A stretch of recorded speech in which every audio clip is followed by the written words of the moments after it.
Hello. Okay. A very warm welcome and good afternoon, everyone.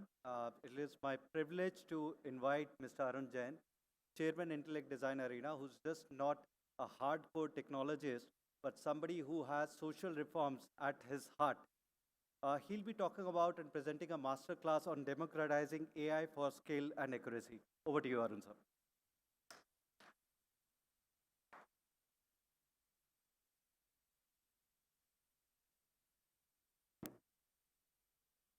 Good afternoon.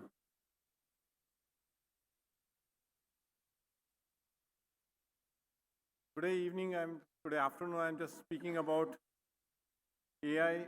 I think I don't have to introduce what is AI, but I believe that AI itself is a mystery.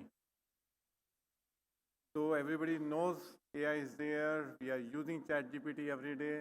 We are using Gemini every day, but still a mystery. AI is a word when I was passing out from my college, 1983, 43 years back.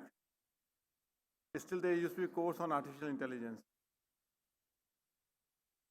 By 90s, people used to do PhD in AI. So what is that PhD of 1990 and what is the AI of today? Is that what we are trying to discover? What has changed? What has moved on? If I look at it, AI and democratization of AI mean? What is the meaning of democratization? The word democratization, a lot of time we use it. Is it equity and equality in accessing AI, that every employee in the company have access to AI, whether it's a junior, senior, or is it available to the only senior people in the company? Is the first principle of democratization that AI should be available to every employee as a part of his toolkit, as a part of his working grid. AI should be there. Second principle of democracy is whatever is shared, it should be true and transparent. True means it has to have a right accuracy. Then it has to have a access in a large scale outside the company to your customer, to the society around you. They need to have access. It should be distributed across urban, rural India. It should not have a bar that it should be done by tier 1, tier 2, tier 3 cities or rural India. To me, it's a great equalizer. Democracy means it's a great equalizer. And then you have freedom of choice. So these are four principles which goes to define any democratic system. And when you say democratizing AI, then I need to understand these four principles, how I am applying in Purple Fabric. Now, second question is democratizing AI. Second word is what is AI? And which, if AI we need to understand human intelligence first. If you're talking about artificial intelligence, AI is an artificial intelligence. Before understanding artificial intelligence, let's see how the human has learned over the last 1,000 years. Because human intelligence is available to us from last 10,000 years. So we have to go back to those significant learning of Indic knowledge or Greek knowledge or Greek philosophies, which is 2,500-year-old, to see what is the intelligence all about, what Socrates has talked about, what Mahavir has talked about, what Vedas has talked about. I went back to understanding when we started the journey in 2016, almost 10 years back, that we have Upanishad. There is something called Nyaya Sutra, which talks about reasoning. The first reasoning was Nyaya Sutra and Aristotle reasoning. There are two people who have talked about the reasoning way back 2,500 years back. Then there is a Visheshika, which is talked about classification of the knowledge and designing the knowledge and how do you classify the knowledge. And then there is a Tattvasuth in Jainism, which talks about Darshan, Gyan, Charit. If you want to change the behavior of the person or character of the person, you need to first change his darshan. Darshan in English translatable to three keywords. Darshan is a philosophy, darshan is a vision, and darshan is a perspective. Because you don't have a one single meaning of darshan in English. English has three words to describe what darshan is all about. So if you change that darshan, you can change the potential of changing this behavior and changing his skill set. So when you change a transformation leadership, it's about changing the darshan, not changing the skills, because skills are common across all the people. So when you have to look at the AI to be accuracy, you need to change that darshan first. So if I look at three-dimensional metrics of the human intelligence, the axis X is about the skills and expertise, which you acquire after when you join the company. Within 2 years, your skills are similar to everybody else. Whatever the skill, what you are doing it, your 10-year experienced person is doing the same job, similar job. The skills are not different. What is different is your perspective. What is perspective? Which is the y-axis. Perspective is about intent and purpose. Your intent is what problem are you solving? Who is your customer?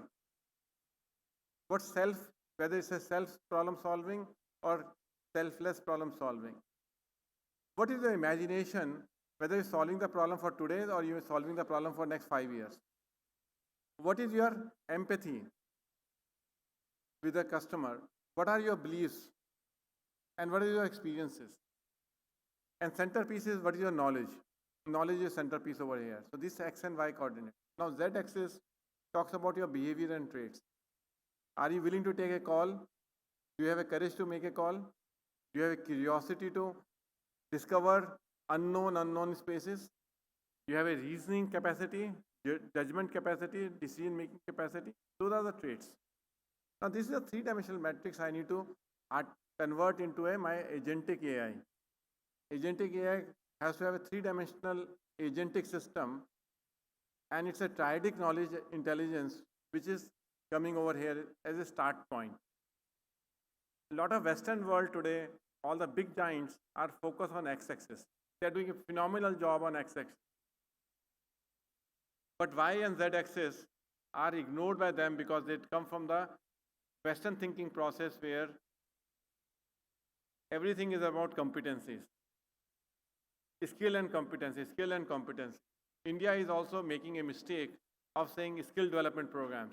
They are not saying leadership development programs.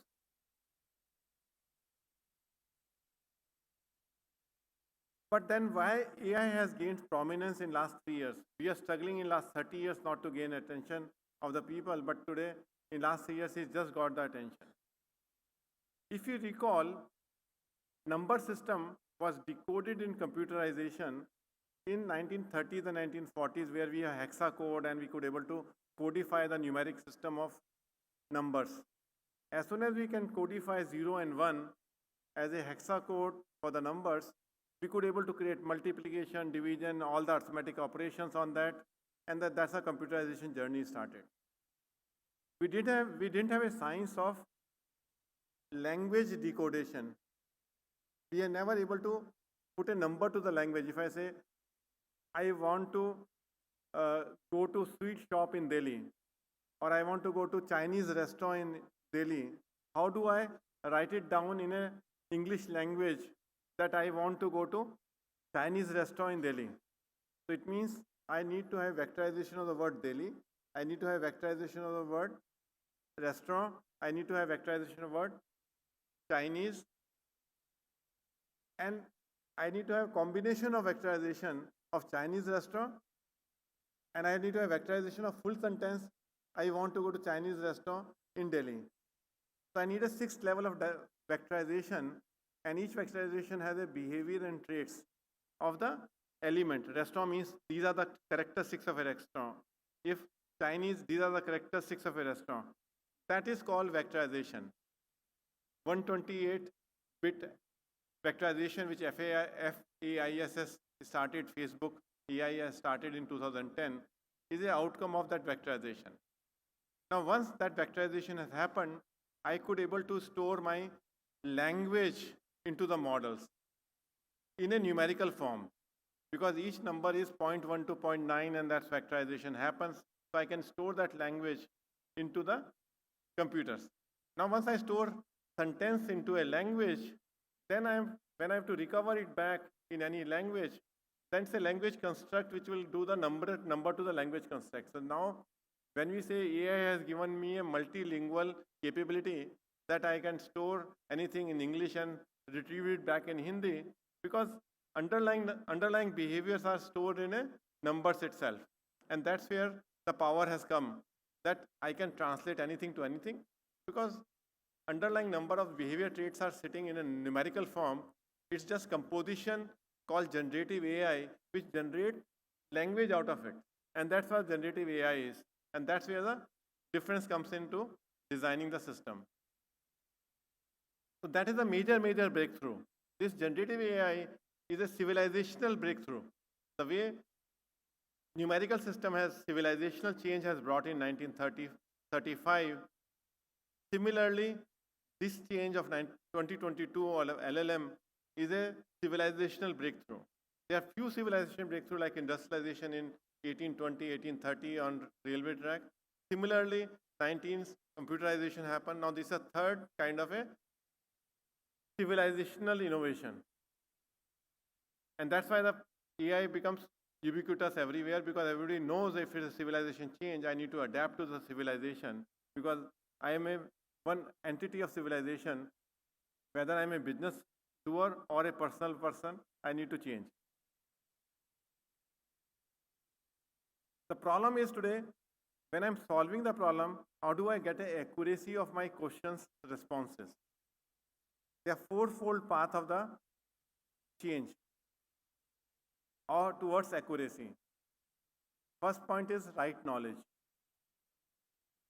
I need to have input knowledge which is right.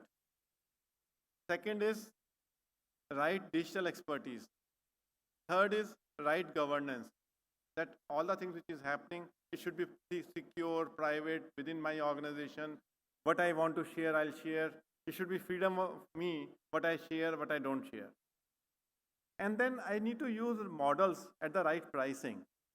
I should not be getting hijacked by or arm twisted by my models. I should have freedom to choose model at the right price, at the right level of pricing which I can afford. And that is possible. All four are interlinked. I'll come back to that, how they are four linked. Item number 5, that we share the accurate knowledge. I need to design 3 things when I'm talking to AI. Designing knowledge accuracy, designing reasoning accuracy, and designing context accuracy. Very important piece over here. This is the deep insight Intellect has got in designing Purple Fabric. There are 3 different things in AI's journey: knowledge, reasoning, and context. When I'm giving a loan to somebody and I'm applying AI there, if I'm sending a proposal to a customer, I need to understand what knowledge I am sharing with the customer when I'm writing a proposal, what question he has asked in the RFP, how I'm responding to those questions, which is my reasoning part of it, knowledge and reasoning, and what context customer is asking me is the third element. And today, co-pilots, you take it, all the LLM models, when you ask any question, the knowledge accuracy is typically 80-85% accurate. Any LLM will give you 80-85% accurate knowledge, not more than that. And they don't also claim it more than that. Even Satya Nadella doesn't claim more than 80-85%. When I asked the question, he said, it's good enough for the people. I said, no, it's not good enough for the people. Don't underestimate the people. Saying for individual people, it's okay. When I'm asking a general question, he's giving a 80% responses out of 3 Chinese restaurants, which one I want to go. It's okay. I will, even if 2 are wrong, I'll choose one right. It's good enough for me. I'll feel good about it. But not for business decision. So if 85% knowledge is on, then agentic AI, when I use single agent, it gives me another 85% accurate. When I use multi-agentic AI, I use improve 85% accuracy to 95% accuracy. Then context, when I'm putting multi-agentic AI to the final decision-making stage, and when I add context to it, the best case scenario is 95%. I'm saying best case scenario. So if you multiply 0.85, which is 85%, into 0.95, which is 95% of reasoning, and context, which is also 0.95, how much you come out with this multiplication? It comes to 77% accurate. Is 77% is good enough for your business? That's what the businesses are struggling for. When you say AI is a bubble, this is a bubble is because at 80% value accuracy, no business is transferring the products from piloting stage to production stage. Very few areas where they are tolerable, like customer service department, even if the answer is wrong or substandard, it's okay. The customer will ask question second time. In those areas, AI is getting applied, but not in a core business area unless KRC is improved. And that KRC has been improved by a few companies, like Palantir has taken care of improving the knowledge as a ontology of knowledge and improved to 99% or 98%. So we followed Palantir model of design, saying unless I do the knowledge ontology design and I make the knowledge to be deterministic in nature, I'll not get 98% right knowledge. So if I can improve my knowledge accuracy to 98, 99% or 99.5% by deterministic knowledge design, once I have deterministic knowledge design, my cost of LLM will come down to 1/3. Because if I submit a deterministic knowledge to it, my cost will also be coming down. My tokens will come down substantially lower. Same thing with the reasoning. If you apply Socrates dialogue as a method, you can improve your efficiency significantly. And similarly on context. So if I improve my knowledge to 99%, reasoning to 97, 98%, and context to 97, 98%, then only I can get 95% accurate, which is a input gate for business impact AI. And that's what we are promising at Purple Fabric, that we have solved this art of creating accurate systems. And it takes, and I'm not promising that it will happen in a day one. I'm promising that when you have to work with AI, you need to, when you hire an employee, you have to work with him for 1 year for training him to useful to you. When you are working with digital Purple Fabric, still you will take, from moving from 85% to 95%, you need to have patience to work for 3 months to make him suitable for you, to 95% accurate. It will start delivering the results early, but you have to fine tune it. 80% accuracy has a zero business value. Enterprise AI reality check. In AI reality check, tip of the iceberg. These are the pieces in AI technologies. Any platform which you are choosing, they have 14-layer architecture which is there. Only 2 layers are visible to you. Like ChatGPT, there are only 2 layers visible to you as a ChatGPT. You ask a question, it responds. What goes inside it, you don't know what happens. When you buy any platform, that you only know the question and answer, which is what is my user experience of AI. Or second thing is, if I use AI as an API, what is my experience? Now, if you look at it, I will not go into detail because it will take a lot of time. I want to show more show and tell of the applications after this. There are 12 layers below water. So there is a 14-layer architecture of Purple Fabric where 12 layers are below water, and out of 14 layers, LLM is only 1 layer. It's only 10% of the problem. LLM is not the 90% of the problem. People are forced to believe by big mega companies that LLM is the only way for solving AI problem.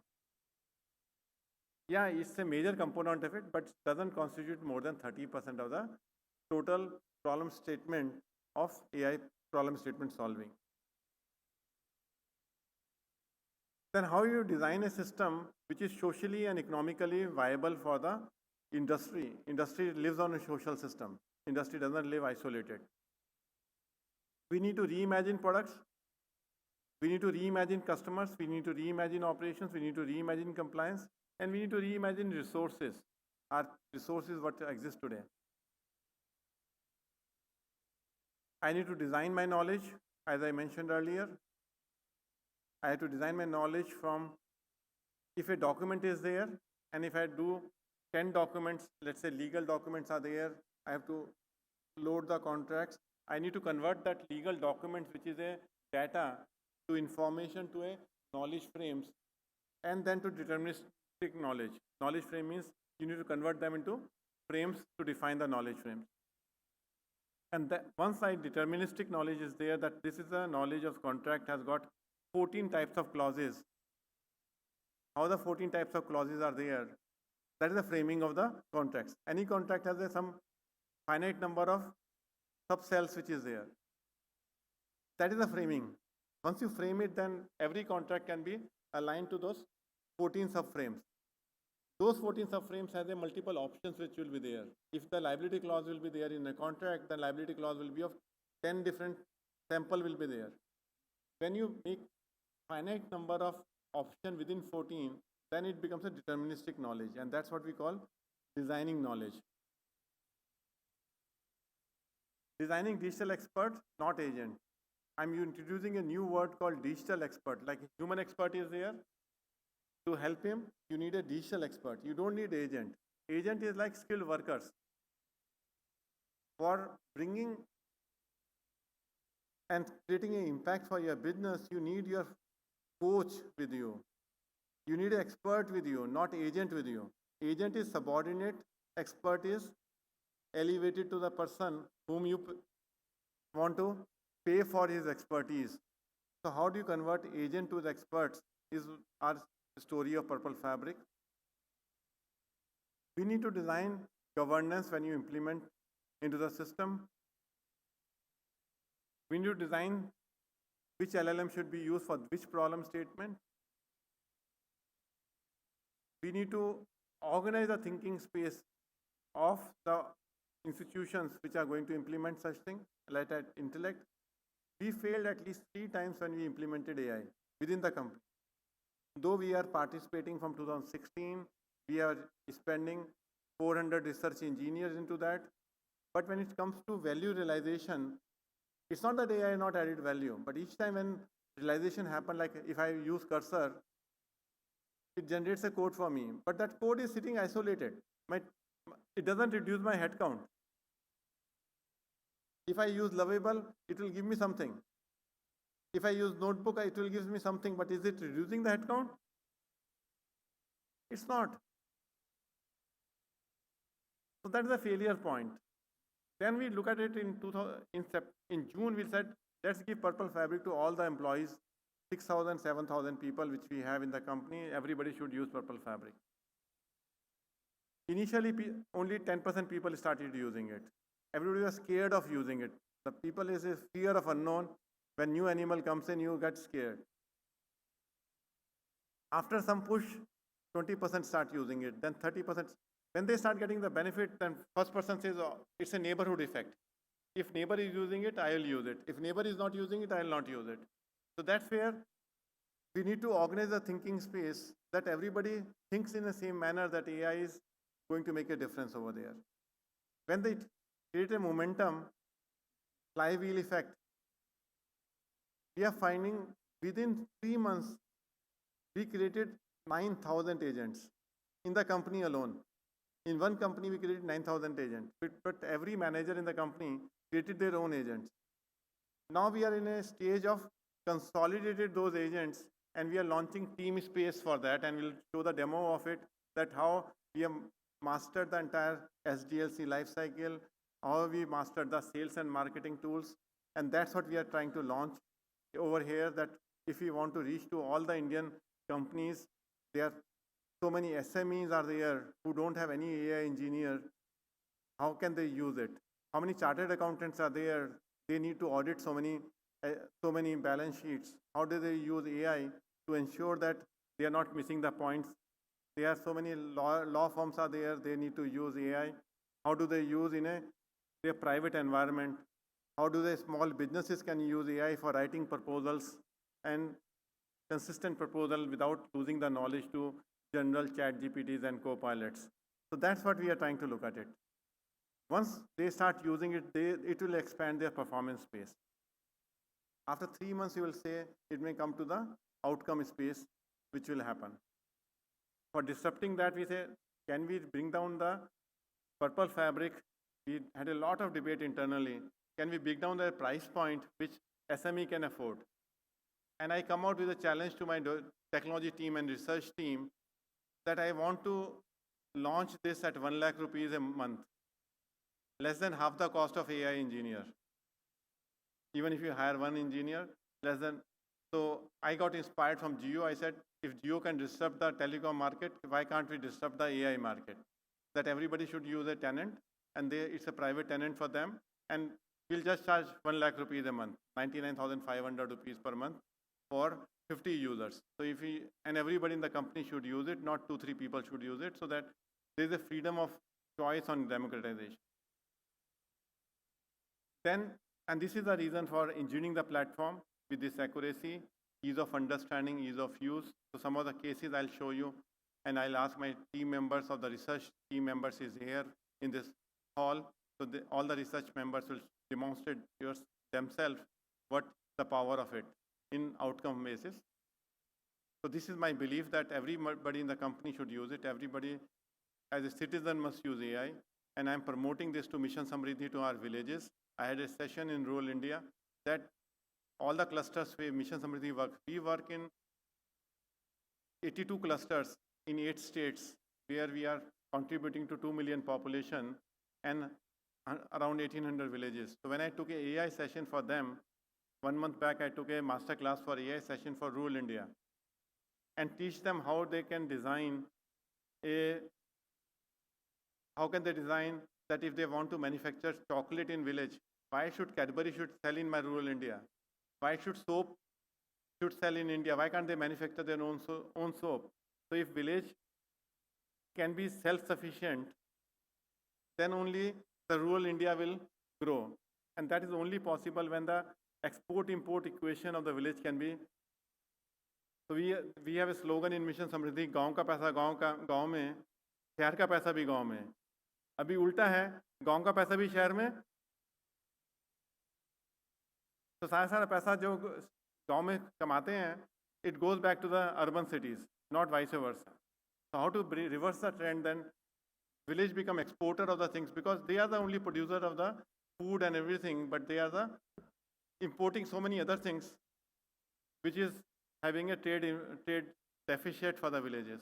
So to transfer that, to me, AI is a great equalizer for them to come to help them improve their cognitive capabilities and performance space both.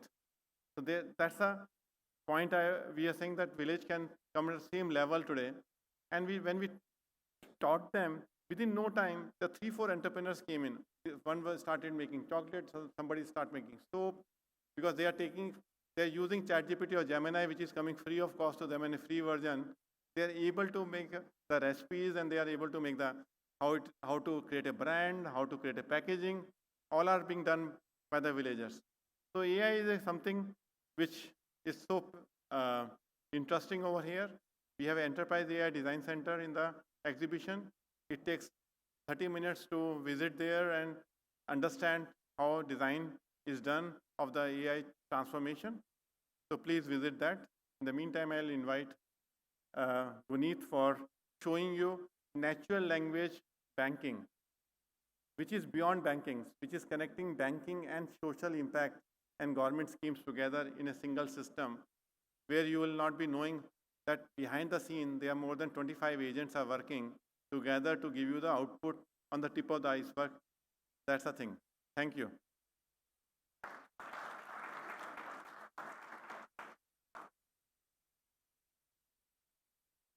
Thanks, Arun. Guys, again, it's me back again. I'll first want to check anyone who's not conversant with any of the Indian languages, Hindi, Punjabi, Tamil, Bengali, Gujarati, any one of them, just let me know. Then I'll try and have a parallel session in English. Only English? You'll have to bear with me because I have to be inclusive here for everyone. So before we start talking about as to what is, bring up the screen, guys. Just bear with me. Start talking about what are the screens. Banking used to be in a very, very different way of format some 3, 4 decades back. Some of you who were not born at that time may not realize it. Banking was accessible to all. You never had to be a literate, so as to say, be conversant in a particular language. All you needed was to know the banker, Mr. Sharma ji or Gupta ji, whosoever was there. Walk to the teller, tell him, please, मेरा balance बता दीजिए, मेरी passbook update कर दीजिए. Sorry, I'm switching the language context, but I'm trying to make it uh, comprehensible for everyone here. So I want to deposit money into an account. I want a demand draft to be issued. I want to open a fixed deposit. There was a human on the other side who not only knew how to converse in my language, but also was empathetic to the cause I had. He will not tell you, okay, fixed deposit, do it for 3 months. He will tell you, Puneet ji, aapko kitni der ke liye? For how long do you want the deposit to be there? Till when you don't want this money? 1 year, I'm giving you the best rate for that. So the empathy factor, the human factor existed. This banking was accessible, inclusive, but it was terribly slow. People used to take a day off from work, their own business, or kids used to. I have personally stood in a line where my father has given me a check and a deposit slip filled. Go stand in the queue, go and tell the teller, Anand Saab ne bheja hai, and go ahead and deposit the check. He'll stamp the reverse strip and come and deposit it back to my father. So that's how banking used to be. Then in 90s, the kids of like us who were growing up, suddenly we got excited by internet and mobile banking. Mobile banking came way later, somewhere after smartphones became a thing.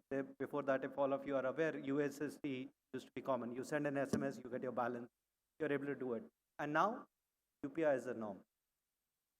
But with that, how many of us can relate to the aspect that technology became suddenly inaccessible? There's a China wall between those who are tech savvy and those who are technically challenged. At least I agree to that. I'm personally the technical support desk for my uncles, my aunties, my grandparents, even my wife, and you'll be surprised, even for my son who struggles to open a mobile app and tries to send X amount of money to person A, which is not a beneficiary registered in the same bank. He doesn't know what NEFT is. He doesn't know when to use NEFT. He doesn't know when to use RTGS. What is IMP? They all are accessible. UPI is accessible. They are conversant with it. But UPI has a limit. You cannot do more than 1 lakh. So in case a poor guy who's studying in college right now and stays in a hostel has spent some 1,500 rupees, and suddenly I ask him, oh, you have to transfer 1 lakh rupees. Like, I can only do 99,000 and whatever balance of 850 rupees. So it's restricting. The technology is available amazingly fast, but it is only available to those who can cross or consume the barriers of manuals and menus. Those who can navigate, who can understand, and those who are able to adapt to the change. What change? Every other day, in the name of modernization of the technology frameworks, the UI screens change, the navigation changes, the button changes, the colors changes, the font changes. Believe me, for those technically challenged, it was always a difficult job to learn how to access that app. But the moment you're going on, can I bring up the screen, please? But the moment you go ahead and start upgrading those apps, suddenly everything breaks. They need to be retrained. So as Arun was pointing out, we talk about AI. How do we democratize this? We talked about AI being democratized for the enterprise, and one of my colleagues will be walking you through that particular thing. But how do I democratize AI banking so that it is accessible for all? How do we make banking invisible and inclusive for every generation, every individual, everywhere, across their technical ability? So we'll be just demoing you quickly on that particular part. And in the course of that, I'll be switching multiple languages. If a particular language I'm not following the right accent, please bear with me. I'm just trying to demonstrate what is it.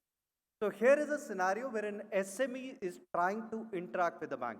Please understand, we are not here to tell you that this is the Alexas of the world. I'm trying to introduce you to the same Sharma ji and Gupta ji who used to be the bank manager or bank teller, who had the empathy to understand what your business was and guide you when you're going ahead. And there are a lot of patented technology behind that. What Arun was talking about, the 25 agents, how they think, how they get that particular data, that's what we have actually worked. So my voice, my language becomes the entry point into the system. There are, yes, additional layers of authentication. We have just made it simplified for you to access this particular demo. So I'm going to speak to a very friendly voice now who will help me navigate my banking journey. नमस्ते गुनीत जी, मैं सानवी, आपकी banking adviser. आज मैं आपकी कैसे मदद कर सकती हूँ? सानवी, जरा मेरा बैलेंस चेक करके बताइए।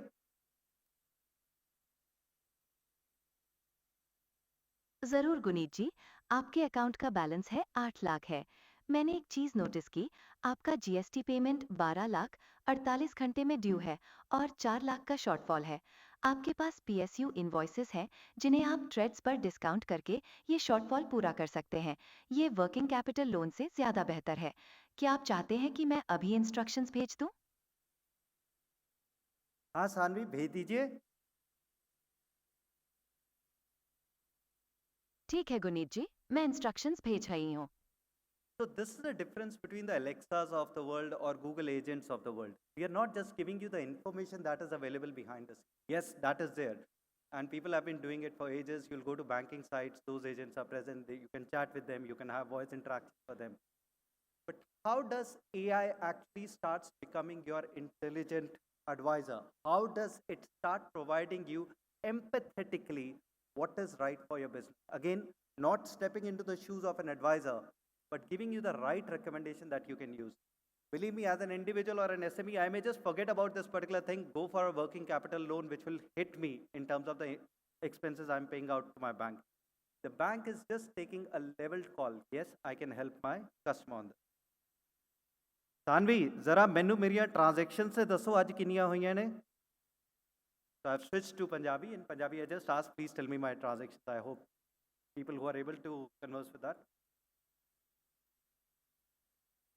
I think I muted, unmuted a bit quickly. Saanvi, की तुसी मैनू सुन पा रहे हो? हाँ ਗੁਨੀਤ ਜੀ, ਮੈਂ ਤੁਹਾਨੂੰ ਸੁਣ ਪਾ ਰਹੀ ਹਾਂ। 1 ਮਿੰਟ ਵਿੱਚ ਮੈਂ ਤੁਹਾਡੀਆਂ ਟ੍ਰਾਂਜੈਕਸ਼ਨਸ ਦੱਸਦੀ ਹਾਂ। ਤੁਹਾਡੀਆਂ ਰੀਸੈਂਟ ਟ੍ਰਾਂਜੈਕਸ਼ਨਸ ਇਹ ਨੇ। 10 ਫੈਬਰਰੀ ਨੂੰ 25 ਲੱਖ ਦਾ ਕ੍ਰੈਡਿਟ ਅਮਾਸਿਸ ਲਿਮਿਟਿਡ ਤੋਂ, 8 ਫੈਬਰਰੀ ਨੂੰ 2.5 ਲੱਖ ਦਾ ਡੈਬਿਟ ਆਰਐਸ ਟੈਕ ਨੂੰ ਇਨਵੌਇਸ ਪੇਮੈਂਟ ਲਈ, 5 ਫੈਬਰਰੀ ਨੂੰ 85,000 ਦਾ ਡੈਬਿਟ ਰੈਂਟ ਆਫਿਸ ਲਈ, 3 ਫੈਬਰਰੀ ਨੂੰ 4,16,000 ਦੀ ਇਨਵਰਡ ਰੈਮਿਟੈਂਸ ਬਰਲਿਨ ਤੋਂ।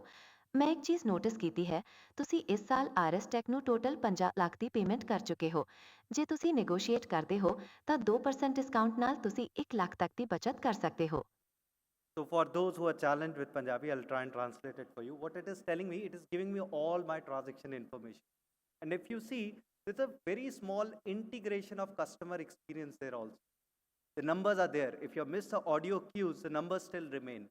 We are not saying the UI will vanish. We are saying the UI will smartly integrate into the conversation that you're going to have in the future. The UI will be there to give you or assist you. You don't have to become a Sherlock Holmes to identify where to find a piece of information. Extraction of information will be fast. Extraction of information will be accurate, instantaneous, and right there when you need it. Here, the use case was I asked for the transactions. It was able to identify not just one transaction of payout, but how much I have paid in a full year to a particular beneficiary, and identify that these are all invoice payments. And then that is where the generative AI, protected by the guardrails, coming to the picture. Can I tell you, can I help you in negotiating a discount with this particular vendor? You're paying it this out. What's the harm? I paid 50 lakh rupees. 2% of that is 1 lakh rupees. I'm more than happy to do this particular.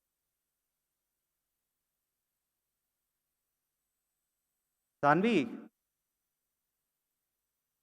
મને મારી notification જણાવો. I'm attempting Gujarati, guys. I have my colleagues who have helped me. So if my Gujarati was way off, I'll tell you the names. You can catch them after this particular session.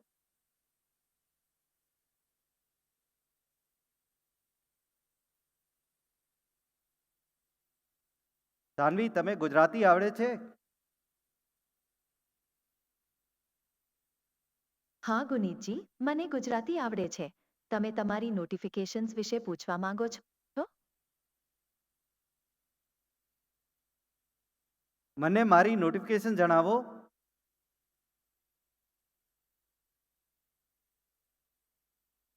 Sorry, we were actually using the Wi-Fi that is there, and it will go ahead and there's some network latency bit there.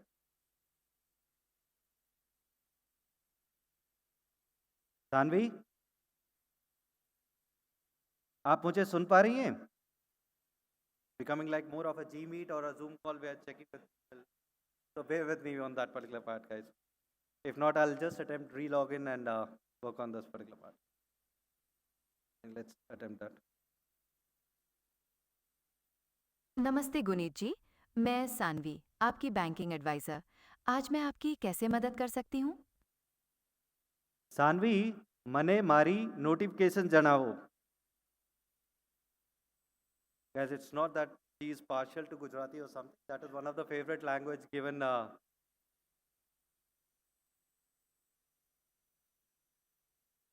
Some tech glitch, guys. I'll. Saanvi, आप मुझे सुन पा रही हैं?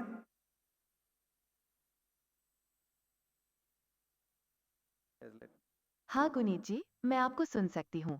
आपकी notifications के लिए मैं check कर रही हूँ। हाँ, आपके पास एक इनवर्ड रेमिटेंस नोटिफिकेशन है। बर्लिन से 5000 यूएसडी का इनवर्ड रेमिटेंस रिसीव हुआ है। फीमा कंप्लायंस के लिए आपको ऐप के माध्यम से शिपिंग बिल अपलोड करना होगा। ठीक है, इंस्ट्रक्शंस मुझे भेज दीजिए, मैं कर दूंगा. सानवी, आप मुझे इंस्ट्रक्शंस भेज दीजिए, मैं बिल अपडेट कर दूंगा. So guys, the use case here was you will have lots of small enterprises or MSMEs who are now shipping out products globally. And when they do that, they have their associated inward remittances in foreign currency. Who are those guys that they are not conversant with the FEMA compliance as to what they have to do? That is where an expert agent is working behind the scene and telling you what exactly has to be done. Saanvi, आप है यहाँ पे?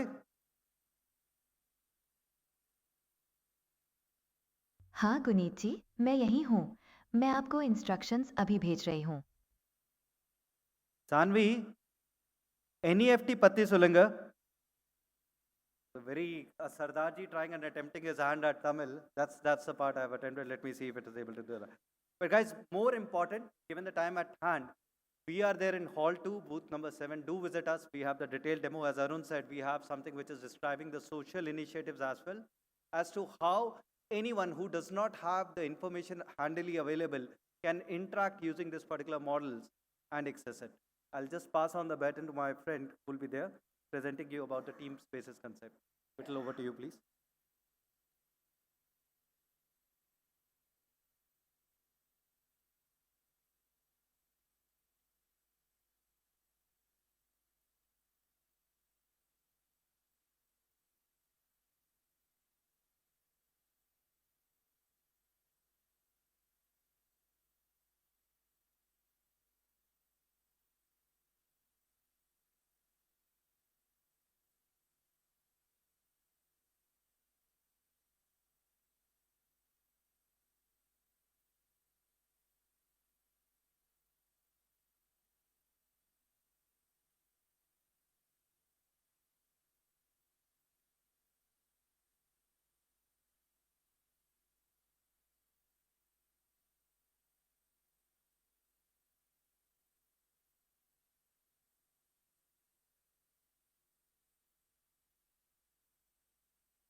Good afternoon, everyone.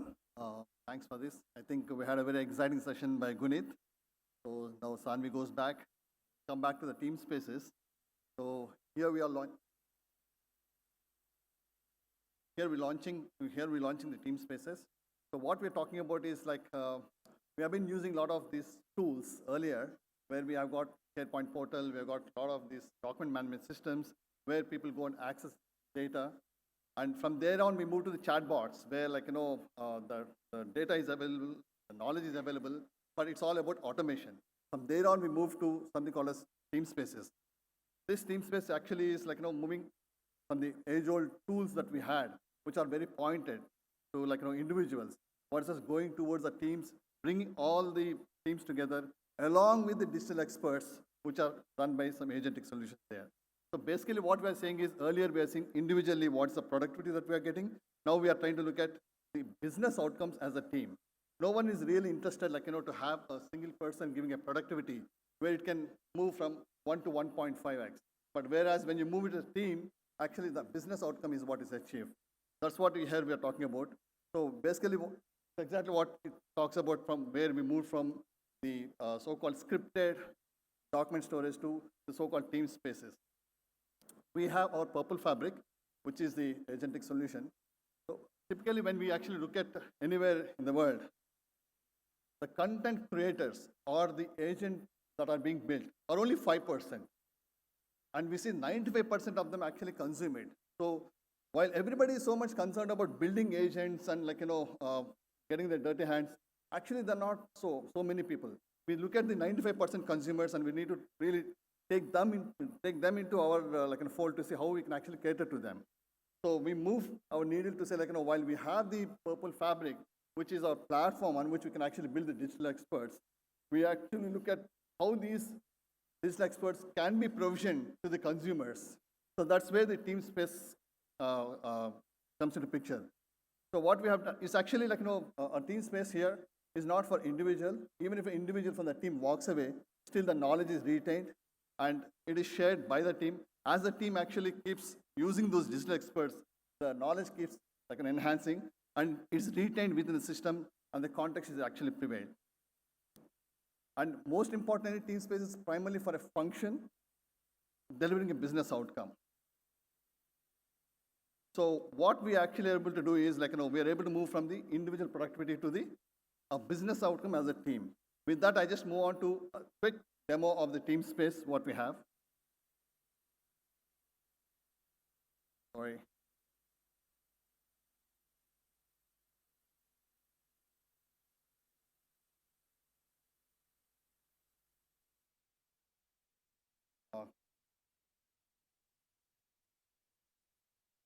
Can you get the screen, please?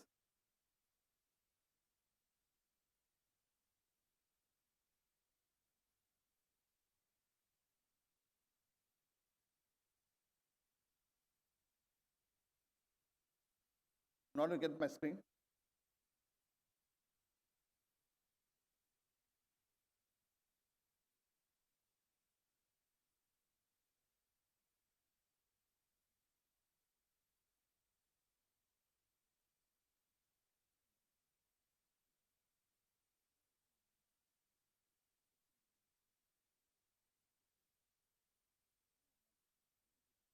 Oh.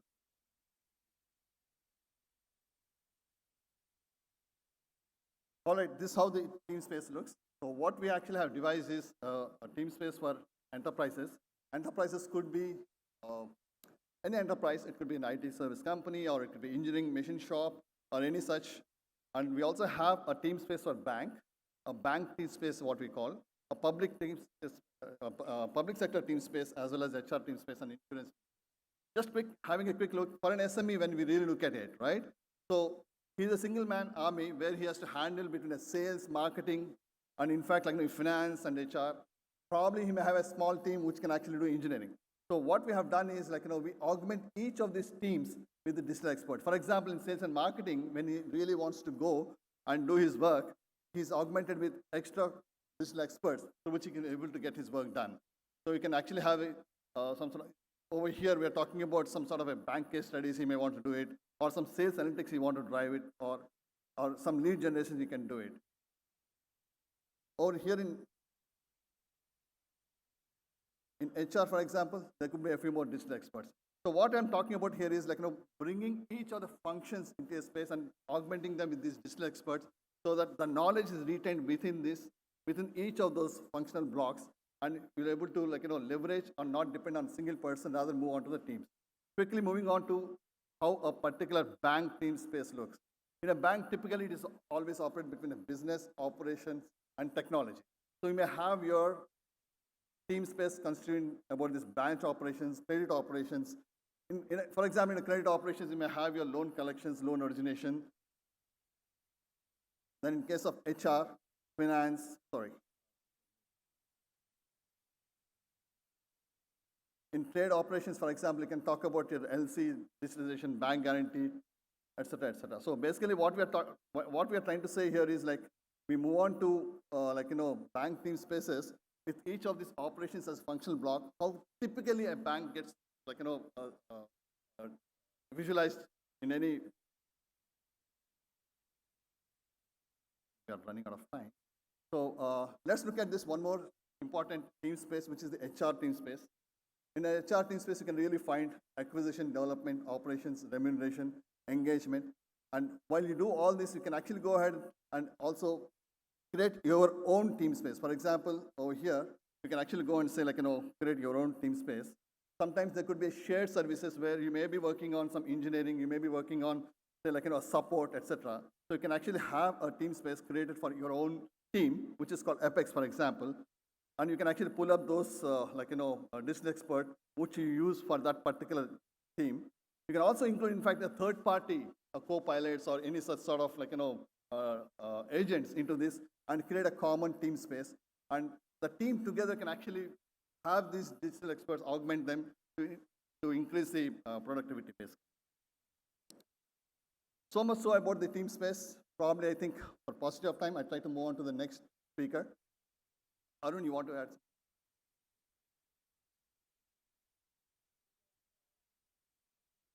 Oh, yeah.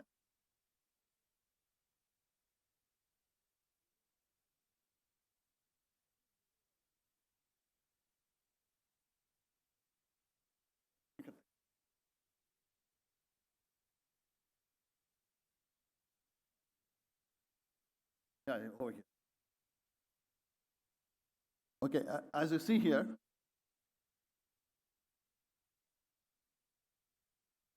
for example, I have the proposal letter. Right?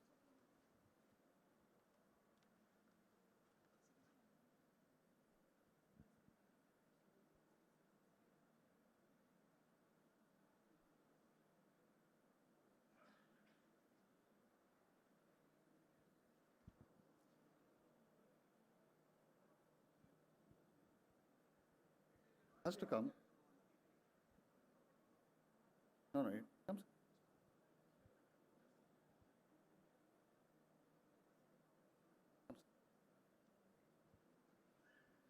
Yeah, it comes in.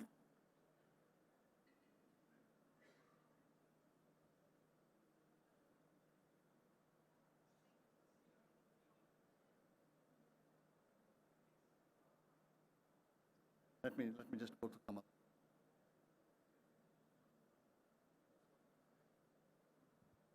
Not actually. Yes, a different presentation slide. It's not coming to the working slide.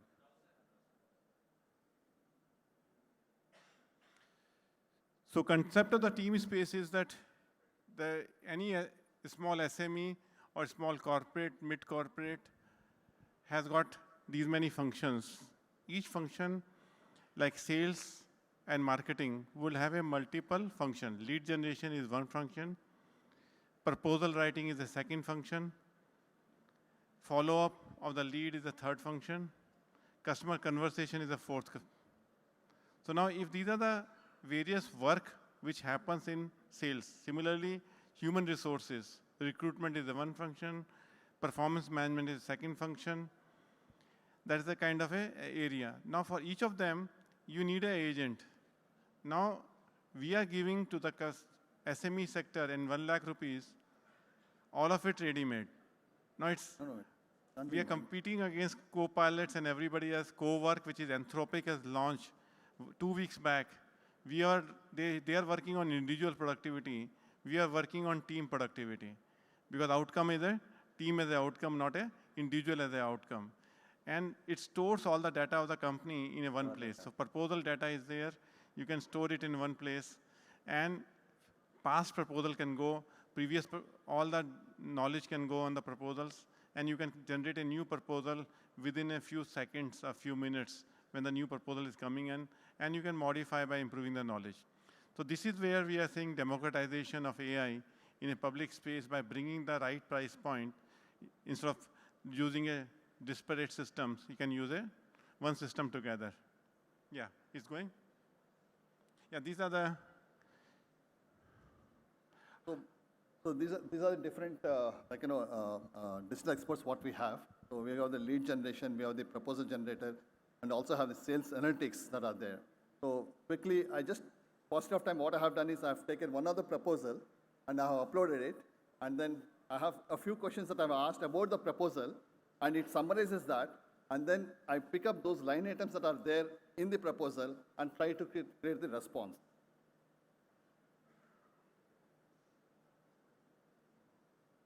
So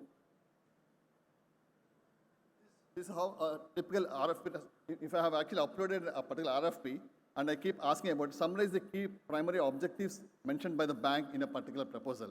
Here we took up a proposal, and it actually talks about what that particular proposal is all about, and what the bank has mentioned, any evaluation criteria that are there, and it actually lists down what is that. It could be a strategic fit, what is the functional fit of that, then how as a vendor, how do we fit, all those details it actually tries to give. Then it also talks about, for this particular proposal, what are the countries that are in scope? Is it only about India or any other countries that are in place? And also we can also talk about has any format been mentioned in which it has reached any file size limits that are being mentioned for us to respond for this particular proposal.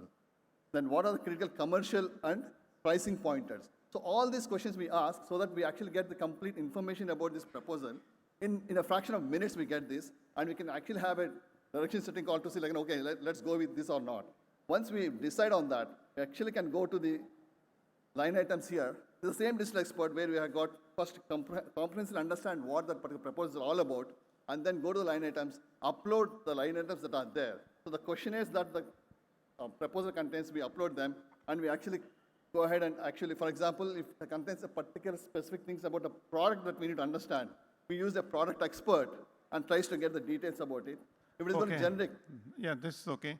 So this is where the simple example. Now I invite Deepak to just show how the agents are designed. So what agents are there, we need to show how they are designed. So the agent designer is there.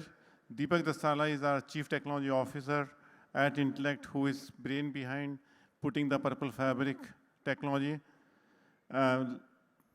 More than 100 engineers, research engineers work for him, and he'll show you how he simplified that anybody can make the agents out of AI, and Vishwa and Deepak will show you how the agents are built. Now you have seen three things. First is my natural language conversation, which is working in the banking, which is beyond a one product across the business lines. Second is in an enterprise space, how it can work. In each of the industry segment it can work. And third, how do you make an agent simplified? Deepak, all for you.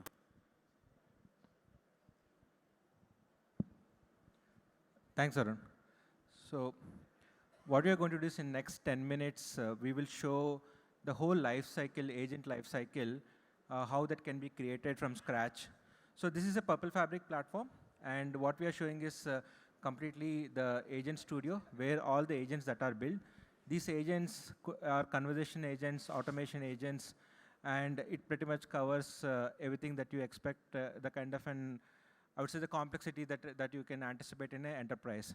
So in the 10-15 minutes, what's possible I'll show. If you guys have any questions, happy to really answer that after this particular call. So yeah, just go ahead, Shusha. Yeah. No, go ahead with the agents. When you create the agents, yeah, so just click on it. So this is just when someone is starting, they can start with a single agent, multi-agent, or the multi-agent automation flow and all. So these are the three choices are there. And when they're creating the agent itself, we actually capture the details, whether they're looking for the conversation agent or the automation agent, and also whether it's a private or public, means you want to do it for yourself or you want to do it across your organization or a team and all. So you go ahead for the existing one. So what we can do is, this is the kind of an agent design screen. And in this case, yeah, we have a, like as Arun said, the freedom of choice. In this case, pretty much we can configure any model, whether it's an internal or external, as long as it's available as an API. In our scenario, if you see, right, we pretty much configure the model from all the cloud providers. One of the important thing is, because it's an enterprise grade, we really take care of security, and we give a lot of importance to security. We go through only the cloud provider because they work as an escrow. But in the case of an enterprise, if they have the internal models, they can configure. I'll show you where to configure and how to configure. And this is where the whole, I mean, the perspective design will happen, which probably a lot of people, you see it as a prompt engineering. But in this, the example that I'm going to walk through with you is about a corporate due diligence scenario and all. So we have built, think about this as a role who is a due diligence analyst, and what that particular person, he or she, will do, we captured here in the prompt. Anyway, we'll not focus on prompt engineering with you, we'll focus on how this particular platform will help you to design something at a scale. So let's go ahead, right? I mean, in typical ChatGPT kind of scenario, you built a great prompt, and now you're asking a due diligence related question for probably for a company like a Tata Motors and all. So this is basically kind of an agent which is actually answering this particular question based on the, probably you can say, the little bit of the knowledge that it's trained on.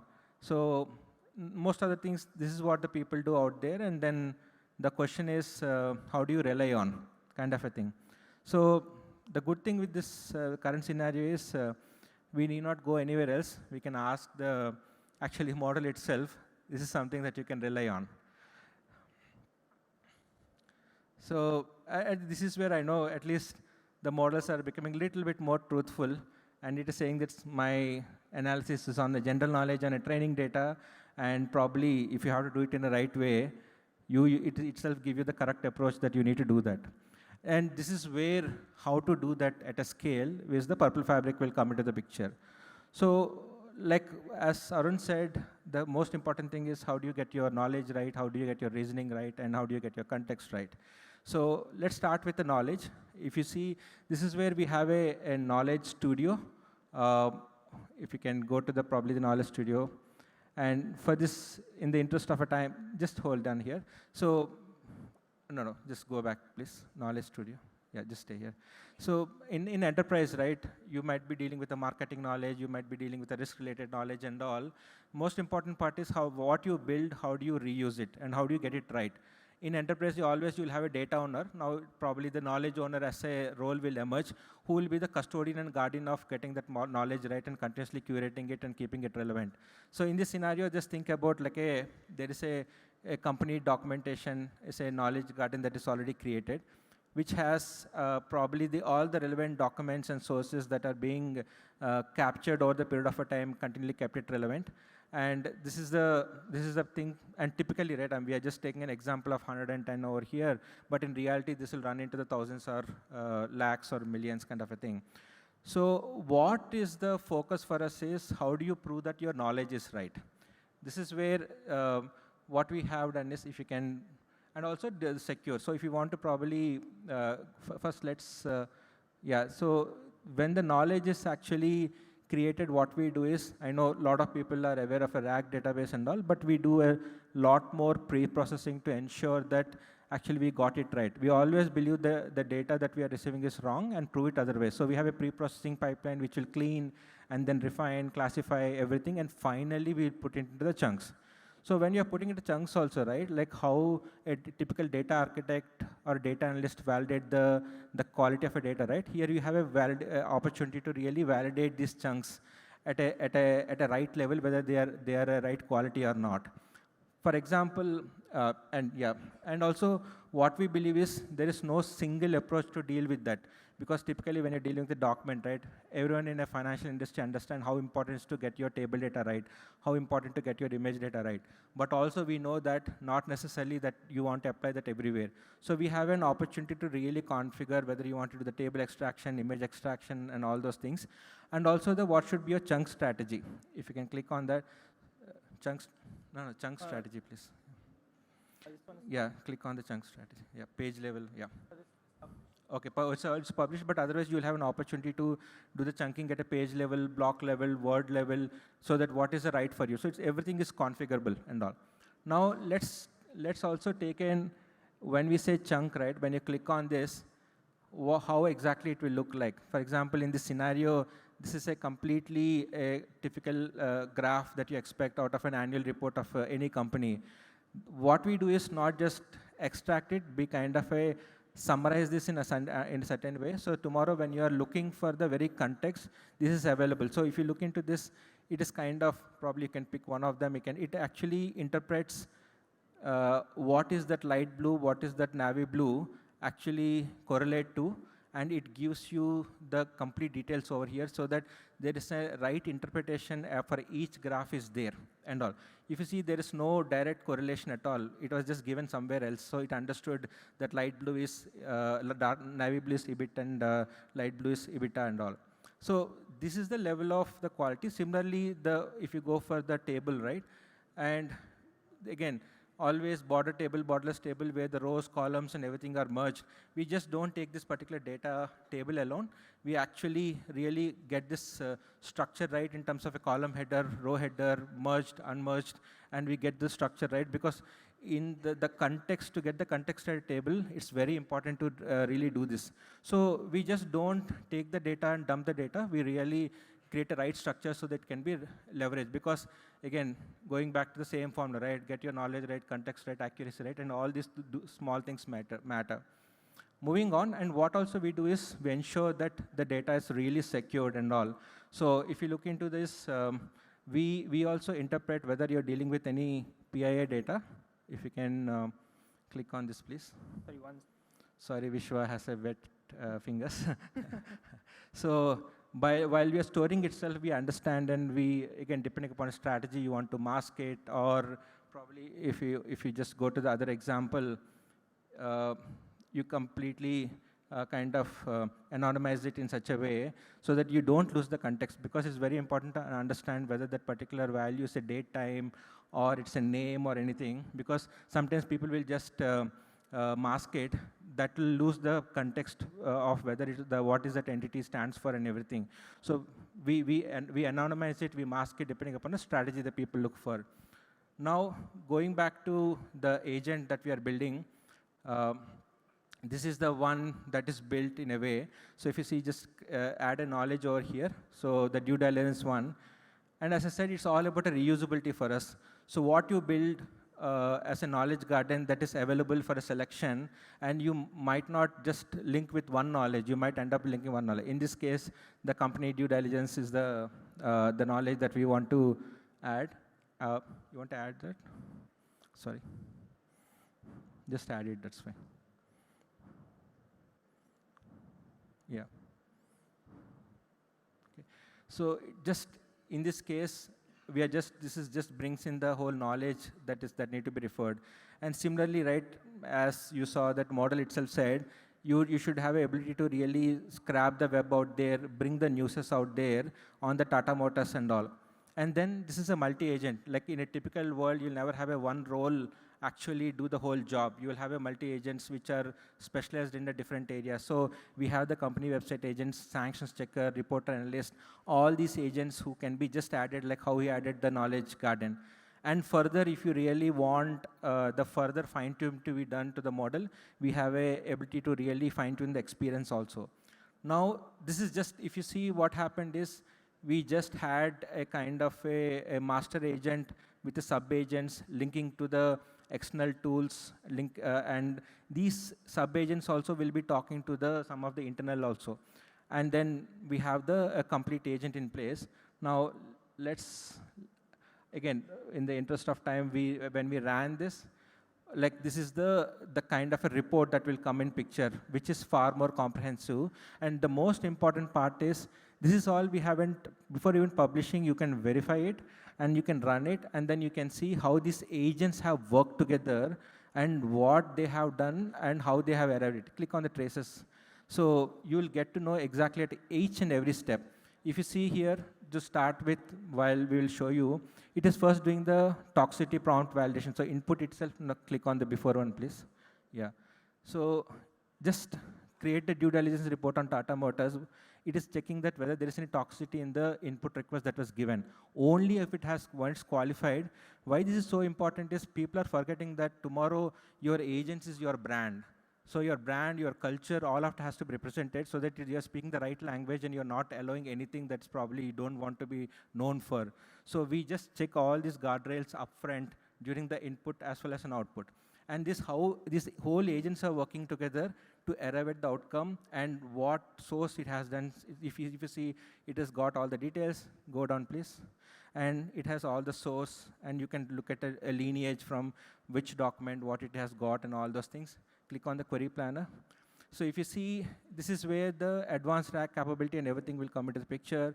So how we have taken a question, what is the output, it is there. At every stage, you know what is your cost, what is your performance, how much your token that it has taken. So this also will help you to optimize. I'm just rushing in the interest of time, but this will give you the clarity of the whole agent design. Okay. Now, moving on, if you go to the, sorry, go back to the benchmark, please. Yeah, just stay here. So what you have seen is, you are seeing this agent working, right? Now, how do you know which model is right? How do you know which is the right cost? We have the whole benchmarking capability. It can look into it can actually put one model against another and see how it works on the cost, latency, the tokens, and also the contextual accuracy. If you click on this metrics, by default, we give the evals on this exact accuracy, context accuracy, faithfulness, groundness, relevance, and operational attributes like cost, latency, tokens. Then you also can create your custom evals, because typically domain experts will have their own evals to be created. And this will help you to really create your custom evals and apply on this particular agent so that you can benchmark the agents at the right level before you put it out to the production. Now, what I'm showing here is, and again, this just gives you the complete evals, how they works. Now, this is just showed you the conversation agent. Yeah, Arun. Just showing over here, the cost of this query is 0.59. It took 31.8 seconds. It has used 13,000 tokens. So each model has the cost which is associated with it. So I think we need to just run short of time. So this is a preview of what advanced technology we are bringing on the table, which is equivalent to Palantir. Palantir is a company which is in US valued $300 billion. But the technology complexity is not for all of you to understand how the agent works and operates. So this is a Purple Fabric Advanced. And for SME, what we shown team spaces is Purple Fabric Standard. So there are two categories in which we are launching this product in this India Impact AI Summit. So that's the beauty of it, is that it is proven the fact the biggest architects of HSBC Bank or HDFC Bank or other banks, when we are demonstrating, we are challenging them, their own capabilities, what they're doing and what Intellect can bring on the table. And that's the phase. I did a master classes in almost all the cities in India and London, Toronto, Singapore, Middle East. So all the places I had done the master classes. So there's a humongous amount of interest in getting this technology up, but there's a cycle time for getting the right acceptance of a technology, because there's a lot of grayness in the market. By every day, new models are coming in. So idea is that AI is for everyone. AI must be used by everyone. And there are many use cases you can see in the stall, and we like to invite into Hall 2. 7A is our stall where you can come, spend some time, how this whole AI is to be designed. So thank you very much for this session to attend it. So I think we are getting a call from everybody. Thank you very much.